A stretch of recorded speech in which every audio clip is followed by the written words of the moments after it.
Dieu a donné chaque individu la capacité et le pouvoir de se défendre pour toute accusation envers lui. Le procureur m'accuse que j'ai dépensé plusieurs milliards pour des raisons non élucidées. Selon la procédure, tout individu est déclaré innocent jusqu'à la preuve du contraire. Le procureur m'a donné l'autorisation de donner cette conférence de presse et de partager mes intentions au public. Le gouvernement a nommé l'inspection générale de l'État de contrôler tous les organes de l'administration publique et les dépenses. L'inspection générale de l'État effectuera des contrôles systématiques à tous les corps de l'État, de la comptabilité publique et de l'inspection du travail. Ma première année dans le ministère du budget, j'ai conclu un accord avec le président de la République que tous les corps de l'État doivent inspecter, y compris au ministère du budget. J'ai rencontré l'inspection générale du travail et j'ai donné le plein pouvoir afin qu'il contrôle en toute indépendance ces organes de l'État afin d'élucider toutes les dépenses de l'État. J'ai ouvert les portes afin qu'il contrôle tous les comptes de l'État et le compte du budget de l'État.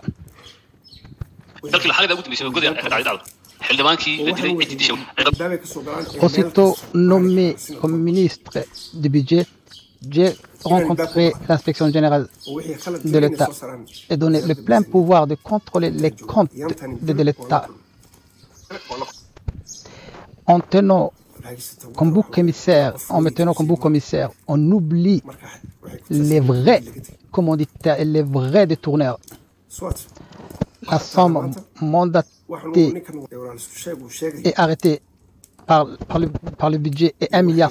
Cette somme a été envoyée au trésor public. Ceci est d'après l'enquête menée par la gendarmerie nationale. Le procureur général parle des milliards d'argent détourné, ce qui est contradictoire.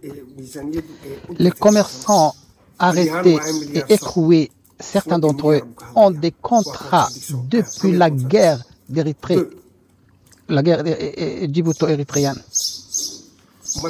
Certains commerçants ont été arrêtés avant la guerre djibouto-érythréenne et certains commerçants ont été arrêtés et écroués après la guerre.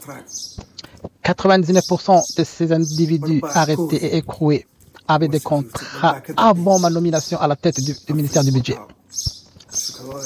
Aussitôt nommé à la tête du ministère du budget, j'ai constaté la défiance du peuple envers de l'État et de ses gouvernements.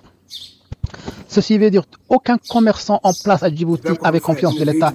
Si un ministre voulait voyager par un vol, on devait payer en espèces l'argent du billet du ministre. Dès lors que la facture, les commerçants qui facturaient ne recevaient pas de réponse, leur facture était impayée. Aucun commerçant avait confiance de l'État. Si on achetait des papiers, on payait chaque service d'État payé en espèces aux vendeurs.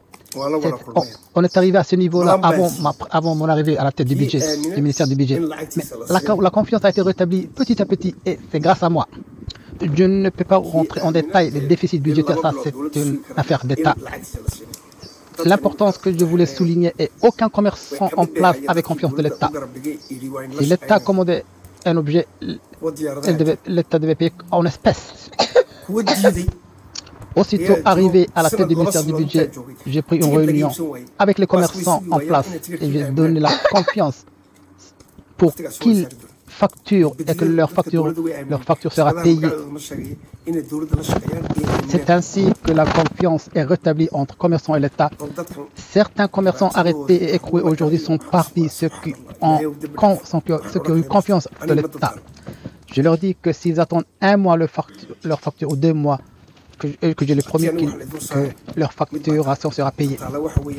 Certaines compagnies aériennes n'avaient pas confiance de l'État, n'ont pas voulu facturer les billets jusqu'à 1 an, 2 ans, 2 années, dès lors qu'ils ont perdu la confiance de l'État. Sans rentrer en détail, les commerçants qui n'ont n'ont pas donné leur confiance à l'État, mais la plupart des commerçants ont changé leur fusil d'épaule et ont rétabli la confiance entre l'État. C'est d'après avoir eu réunion avec eux. On m'accuse aujourd'hui que j'ai ouvert la porte à tous les Djiboutiens et j'ai donné le marché à tous les Djiboutiens. Je dis Djiboutiens et Djiboutiennes qui avaient le droit de marcher, sans exception.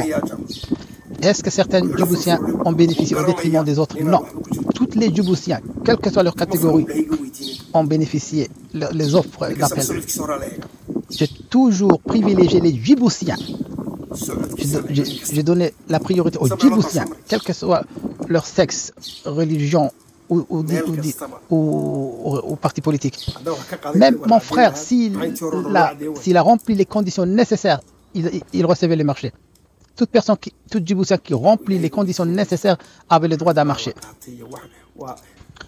Le communiqué émis par les procureurs de la République est sans fondement. Je ne sais pas où ils sont trouvés toutes ces sommes aberrantes. Le procureur général Jama le sait la réalité, la vérité, que je n'ai pas détourné ni touché 10 francs de Djibouti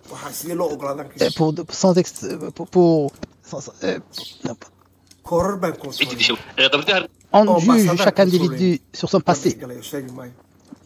J'ai un passé blanc. J'ai un passé et un parcours sans faute. Avant ma nomination à la tête du ministère du budget, j'ai passé différents autres ministères et occupé des autres fonctions comme chef de service. Aucun de ces services n'a porté plainte. Aucune accusation a été portée contre moi. J'ai personnellement informé au président de la République l'état du budget. Le président a suivi de bout en bout et il le sait la réalité. J'ai informé au président de la République, j'ai remis le rapport des détournements de l'État au président de la République. Le président le sait la réalité. J'ai reçu certaines ordonnances en me disant de donner 200 000 francs de Djibouti à un tel individu. J'ai rejeté l'ordonnance. Comment se fait-il que cet individu qui n'a pas le droit à cet argent, comment il peut faire 200 000 francs de Djibouti? J'ai demandé des explications. Toutes ces explications sont malheureusement restées sans réponse. Nous avons contrôlé des corps diplomatiques. Le président de la République sait ces trous de caisse que nous avons, qui sont écrits sur le rapport que le ministère du Budget a émis au président de la République. Et ce rapport est resté sans réponse. Toutes les compagnies ont payé leurs impôts à jour, sans exception. Tous les hauts fonctionnaires de l'État avaient plusieurs patentes, plusieurs commerces parallèles à leur fonction d'État. Ce qui veut dire que les simples Djiboutiens n'avaient pas accès à certaines catégories d'activités commerciales. Ce sont les autorités qui ont pris le monopole. Chaque haut fonctionnaire de l'État a pas un patente, mais 50 licences de patente. Ce qui veut dire qu'il a un monopole de 50 catégories de marché. Et les simples Djiboutiens n'ont pas accès à certaines catégories d'activités commerciales. Non seulement les autres autorités de l'État, leurs épouses, leurs enfants aussi ont plus de licences commerciales, patentes pour gérer certaines catégories d'activités commerciales. Rien n'est trop tard aujourd'hui. On peut le récupérer, les temps perdus. Mais la volonté manque. Le gouvernement sait que ceux qui ont acquis des titres de licence ou patentes commerciales pour des raisons illégaux. Mais la question est, peut-on le retirer? C'est ça le problème. Ces individus qui ont acquis pour des raisons illégales. Ce n'est pas à moi de répondre à toutes ces questions. J'ai interdit à tout Djiboutien qui réclamait son droit qu'il recevait ses droits. Dieu sait et je le sais et le gouvernement sait. 2020, il y a eu des informations qui circulaient dans le pays disant que les caisses de l'État sont vides. Bien qu'il était vide, l'État avait d'autres comptes, d'autres poches. Mais nous avons payé les dépenses de l'État et les salaires de l'État à temps voulu.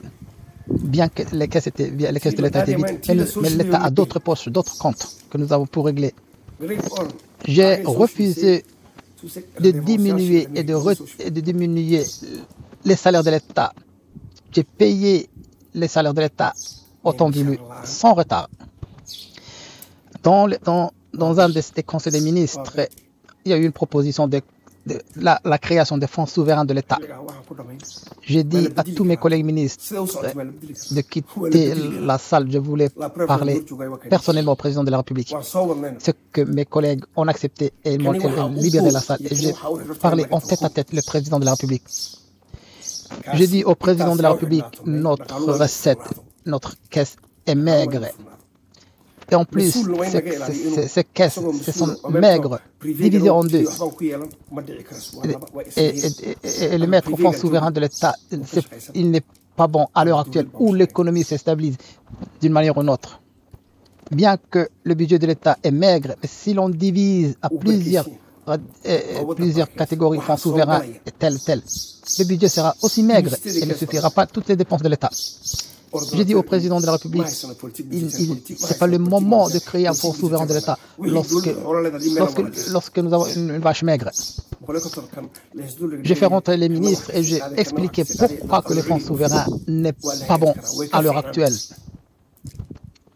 Bien que nos caisses de l'État sont maigres, réduire les dépenses et diminuer les salaires créera des problèmes énormes. Le président m'a dit que le budget ne sera pas perturbé et ne sera pas diminué. Je demandais, est-ce que tu vas me le promettre? Oui, monsieur le ministre, je vous le promets. Il m'a dit, ok, si le fonds souverain n'affectera pas le budget, pas de problème, fais passer cette proposition au Conseil des ministres. Nous parlons des fonds souverains de l'État, mais je n'ai pas pu obtenir le budget de l'État qui devait passer à ce moment-là.